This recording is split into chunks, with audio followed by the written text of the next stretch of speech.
What is going on, everyone? My name's Boit, and I am back with some more Age of Mythology, the Titans action spawning in the left side of the map, playing as Ra. His name is Count Von Count, the Von Counterino. His opponent today in the blue color, playing the most overpowered god in the game. He's blue. And he's playing Gaia. I love it. I love it. It's exciting. And for some reason, Shadowfaxx is only chopping wood here at this point. But we'll see how things are going to go. The village is now going to move themselves over to these zebra here. But currently, if we exclude the very first round of the qualifiers, we have to exclude that because those players don't count. Gaia has got a 100% win rate in this tournament. Shadowfaxx is going to be if Shadowfaxx loses this game, it's going to be on him. It's his fault that Gaia is going to be having a loss in this tournament. So this whole game here, everything rests on Shadowfaxx's shoulders. If you pick Gaia in a tournament of mine, you better win with Gaia because 100% win rate Gaia sounds so nice for every single time I lose to Gaia and I say, hey, Gaia always wins. So that's how it goes. We'll see how things are going to go here. Shadowfaxx picks Gaia. He gets a decent matchup here. I do think that Gaia against Ra is one of Gaia's better matchups. Gaia definitely has a strong time against the Egyptians. Definitely has a strong time against some of the Greeks, in specific Poseidon, and maybe also Hades some of the time, depending on the map. But we'll have to wait and see how things are going to go. Count Von Count's Ra is no pushover here. He is a very, very strong player. We'll have to wait and see. Oh no, I'm so wrong. We already saw the game, didn't we? We saw it. We saw it today as well. Oh, maybe it was last night. I can't remember. But Soup lost with Gaia. Oh, put Soup in jail. Take him off to jail. It doesn't count that Soup lost with Gaia because it's Soup. All right, so Gaia's still got a 100% win rate. We'll just pretend.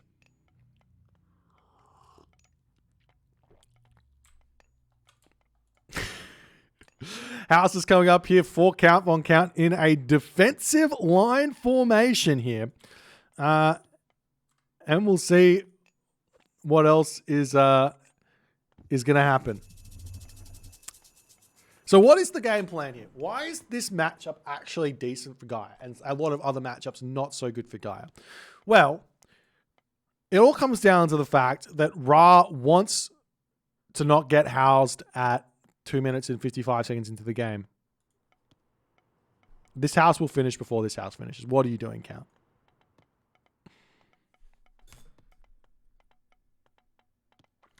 Ladies and gentlemen, if you want to watch top-level Age of Mythology, if you really enjoy perfect gameplay, if you just want to see the best players in the world playing Age of Mythology, right here, Boit TV, it's the place to come. You too can see players getting housed who have played this game for 20 years at 2 minutes and 55 seconds into the game.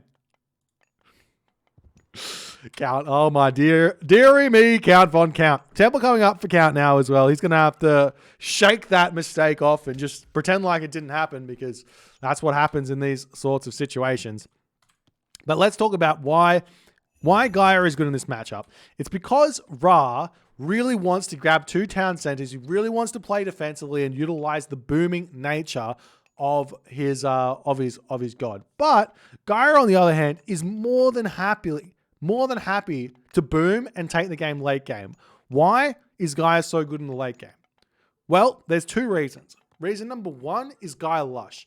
Well, there's actually 3 reasons, but one is a kind of a half a reason, so 2.5 reasons. So reason number 1 is Gaia Lush, meaning if you kill a town center, you can lush that town center, you can prevent that town center from ever coming up. Reason number 2, as we see Hand Axe and Lido coming through for Shadowfaxx and Count Von Count going through Ptar. Reason number 2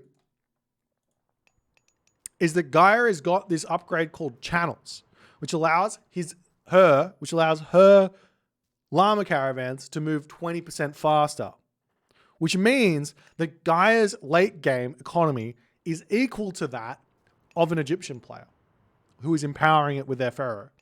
Not a Ra player who gets 25%, but basically equal to an Egyptian player. So you're not falling behind in terms of economy in the late game. And then reason number 2.5 or reason number 3 is that Gaia also has access to Atlas, which gives access to the upgrade Titan Shield, which gives an extra 15% invulnerability to melee and crush, which helps the building stay alive for much, much longer, which really does matter. As you do see the counter barracks coming up in this position, the second town center already on the way for Shadowfaxx. Count Von Count, on the other hand, is going to be throwing up this town center very, very shortly. And I'm sure he's going to be guaranteeing himself Shadoof. He's got double monuments really early here. I'm interested. What's the plan here for Count Von Count? There is a world, and I'm not sure it's a good world, but there is a world where Count Von Count can do a 2 town center Scarab timing push here. I don't think it's good. A 2 town center Pitsukos timing push here. Much better. Much better. That could be a great idea, to be honest. Why would that be a good idea? Well, you can add siege towers in.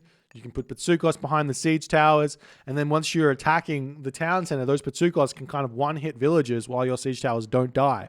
Great idea. Anyways, town center just about up here for Shadowfaxx. Is moving his herdables over to this location. I wouldn't be surprised to see Shadowfaxx actually go for a fast third town center behind all of this as well without any military buildings. I mean, he's got the 1 counter barracks here. He's making a handful of Terma, just going to be checking and making sure this town center never goes up, which is very, very smart. But he could go for a fast 3 town center after all is said and done here as well. If we take a look at the economic upgrades, Shadowfaxx already got hand axe, pickaxe.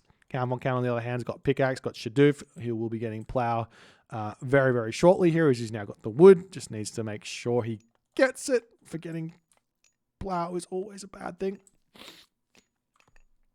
And we'll see what happens here as now the units checking up over here. The hunt has been left here as well by Count. Some really interesting decision making here from Count Von Count in the early game. Shadowfaxx on the other hand, he's just about able to drop this next town center. He's got his citizens in position, or he's just going to go straight to the heroic age. He could get the town center and go to the heroic age, or go to the heroic age first and then get the town center. But it looks like he's sending the citizen up there to put it down nonetheless, or at least he's going to grab this manor over here on this gold mine. There's really no need for Shadowfaxx to do anything in the classical age. He doesn't want Terma at all. He doesn't want, well, maybe he might want Mermillo, but he doesn't want Caraballas. He doesn't want Terma. He doesn't want Catapulti. So the counter barracks not really that useful. He gets a couple of those Terma out, especially against Ra, who's got the speed boost Ra has got the speed boost on his chariot archers, which makes Terma a hell of a lot worse. As Shadowfaxx now able to advance to the next age, is getting his armory up. Count Von Count on the other hand, still not advancing, but he's got his armory coming up as well. We do see Rhea coming through for Shadowfaxx. Love that pick because it means he can trade out either a siege tower or a Pitsukos here, or even an Avenger or a Mummy later in the game. Rhea is a very, very strong pick for Gaia. Though, that being said, you don't get the, as we do see a temple coming up, you don't get the Symphalian Bird Dryad boost that is really helpful. So if Shadowfaxx is aiming for like a late game kind of fight here against the against the Ra, he is missing out on a big package that comes with Thea in the Dryads and the Symphalian Birds. But he does have an easier time staying alive against any sort of myth unit spammage that might be coming for him here. As that forward temple military barracks coming up, Shadowfaxx is going to be starting to potentially drop some behemoths on the front. He's still got a handful of goats left over here as well, and it looks like he's deleted the temple there. He's going to be moving his relic forward. He's got the dwarven calipers, which will reduce the gold and wood cost of his siege weapons. I don't think it affects the destroyers. As I always forget these things, as we do see one behemoth is out here. The big question is going to be what sort of a 2 town center timing attack we're going to see here from Shadowfaxx, or is he just going to go for this town center over here? So we do see a barracks coming down for Count Von Count. He's wanting to grab this town center very, very shortly here. There's another relic over here, which is the Tail of Cerberus. Pretty good relic here, Tail of Cerberus, with Gaia and with Kronos, you can actually go through Atlas and make Argus, get the upgrade for the Argus, and they one-hit villages. Bang, bang, bang. No, sorry, they one-hit, not villages. They just one-hit units in general. As we do see the army now starting to push forward here. Checking out this villager over here. Going to be putting a stop to that one there as the behemoth can actually, like, what, 3 hit the wall? 4 hit the wall. 5 hit the wall? 5 hit the wall. 6 hit the wall. Okay. Things to know. Barracks now coming down for count on count. As the Arcus are starting to come out here for Shadowfaxx. The only thing missing for Shadowfaxx right now would be a palace to make some destroyers here. So the units are pushing through. The behemoth, does he have another one coming out? He does have it queued up. As 2 are out here, he's going to start being able to absolutely demolish Count on Count's base here. Count now throwing down a barracks. 10 minutes into the game. He's got himself 3 town centers, but he's got no units out at this point. He's making spearmen here, ladies and gentlemen. Spearmen are not the unit here to be dealing with those Arcus that are coming through. As the Pharaoh are getting shot down there by those Arcus on this position, it means that the Pharaoh has to retreat back as these barracks are going to start getting taken down very, very fast here. As soon as it finishes, the behemoths start getting their bonus damage onto the barracks, and it gets taken down so quickly. As the Pharaoh comes over here, we've got a Pharaoh, a couple of priests here, going to be able to start taking down the behemoths relatively quickly here as well. It's now the behemoths targeting down the town center. The Pharaoh going to be getting some good damage done, but the Arcus getting the damage done onto those priests here as the villagers popping out onto this position. We see the automatons coming through. We do have a trader on this location by Shadowfaxx who's going to be able to take that Patsukos for his own war causes here. For his own cause.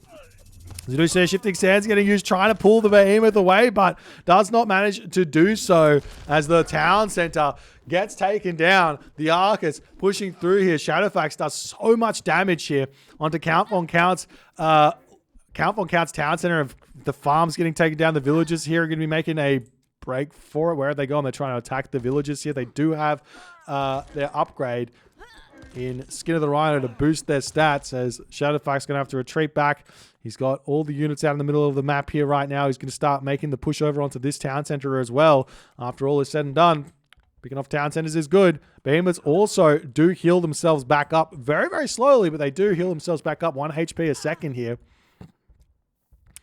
As the priests are still in hot pursuit, but what's happening over here is this Arcus will end up getting sniped down. Now the army coming over here. The behemoths are already through here. Shadowfaxx got so many resources in the bank. We do see that the rock comes through onto this position. But I mean, Shadowfaxx at this point, I think he's better off just going Mythic Age. Mythic Age with Implode here. Or not even needing Implode. He could go for Hecate and throw a Tartarian gate down in the main base and cause so many problems. As now the behemoth going to start taking this down. These 2 behemoths over here going to be keeping an eye on this location as the priest going to start taking this behemoth down. Shadowfaxx moving all over the place. We do see heavy cavalry coming in as the 1 priest over here going to start getting taken down by the Arcus. But I mean, town centers just fall so fast in this unit. This unit here, the behemoth, what makes it so good against Egyptian is that Egyptian players, or not Egyptian players, but Egyptian in general, only has ranged heroes, which means the behemoth has got 75% pierce armor, which means that heroes really don't do that much against them. The thing is that the behemoth only has got 30% hack armor, so that ends up meaning that melee units are actually pretty good at dealing with the behemoth. So the best way to actually deal with behemoth is to use your villagers to shank them down. As now Count von Count's town center goes down. Count's back over onto this other side of the map here, trying to play the old distract and survive kind of shenanigans. As the villagers pushing forward, they're going to get taken out by all of those Arcus that are out here. As honestly, I kind of love this idea from Shadowfaxx. Why build destroyers with Gaia when you can just build behemoths instead? Behemoths do exactly the same thing that destroyers do. They become a front line for your Arcus, and he's able to just completely murder Count von Count's villagers here in this game. As the barracks falling here, Count von Count is in complete disarray here as well. He does have himself 63 favor in the bank to utilize here, but nothing. But I mean, what else can you do with that? As we are seeing this Patsukos in this position can get traded probably fairly soon here. If I was to guess, if we take a look at Shadowfaxx, he's got 20 seconds left on that trader there, so he can steal the Patsukos. He doesn't need to kill it.